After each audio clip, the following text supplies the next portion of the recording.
मंडळी, नांदेड जिल्ह्यामध्ये नेमकं चाललंय तरी काय? कायद्याचं राज्य आहे की गुन्हेगाराचं साम्राज्य? सर्वसामान्य नागरिक सुरक्षित आहेत की मृत्यूच्या सावटाखाली जगत आहेत? नमस्कार, मी भगवान जाधव आणि तुम्ही पाहत आहात लोक परिवर्तन न्यूज लाईव्हचं डिजिटल प्लॅटफॉर्म. आजचा हा आपला स्पेशल रिपोर्ट आहे, तो म्हणजे नांदेडमधील भीषण वास्तव उघड करणारा. नांदेड जिल्हा म्हणजे एकेकाळी शिक्षणाचा हब आणि शांततेसाठी ओळखला जाणारा हे शहर आज भीती, दहशत आणि रक्तपाताने हादरला आहे. सलग 3 दिवसात 5 हत्या. होय, तुम्ही बरोबर ऐकलात. 3 दिवसात 5 खून, 13 हत्याकांड आणि रस्त्यावर रक्ताचा सडा आणि त्यानंतर थेट सरकारी रुग्णालयात घुसून हत्या. त्यामुळे प्रश्न उपस्थित होतो, तो म्हणजे हा महाराष्ट्र आहे की एखादं गुन्हेगारी चित्रपटांचं सेट? हा प्रश्न आता सर्वसामान्य नागरिक विचारत आहेत. नेमकी घटना घडली काय? एप्रिल 2026 ची सुरुवात. नांदेड शहरातील डीमार्ट परिसर नेहमीच गजबजलीचं ठिकाण. सदा गँग आणि साईलाला गँग यांच्यामधील जुनं वैर, वर्चस्वाची लढाई आणि अचानक तलवारी, खंजीर आणि रक्तरंजित हल्ला. अजित सिंग चव्हाण, मोहम्मद अरबाज, सय्यद आवेज या 3 जणांचा निर्दयी खून.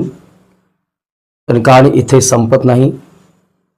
तर या खुनातील जखमीला वाचवण्यासाठी शंकरराव चव्हाण शासकीय रुग्णालयात नेलं जातं, पण तिथेही सुरक्षितता नाही.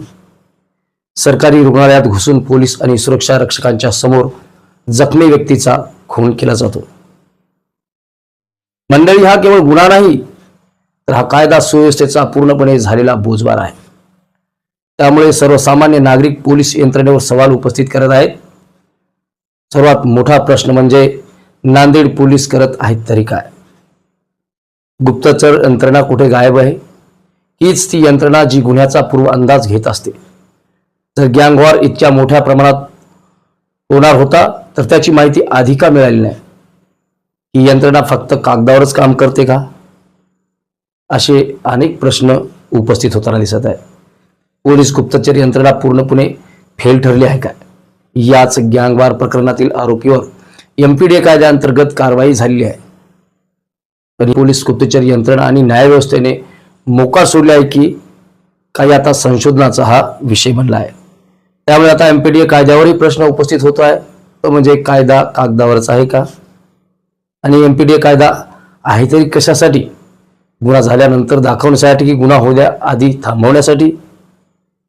जर स्थानिक गुप्तचर यंत्रणेने धोकादायक गुन्हेगार आधीच ओळखले गेले असले तर त्यांना आधी स्थानबद्ध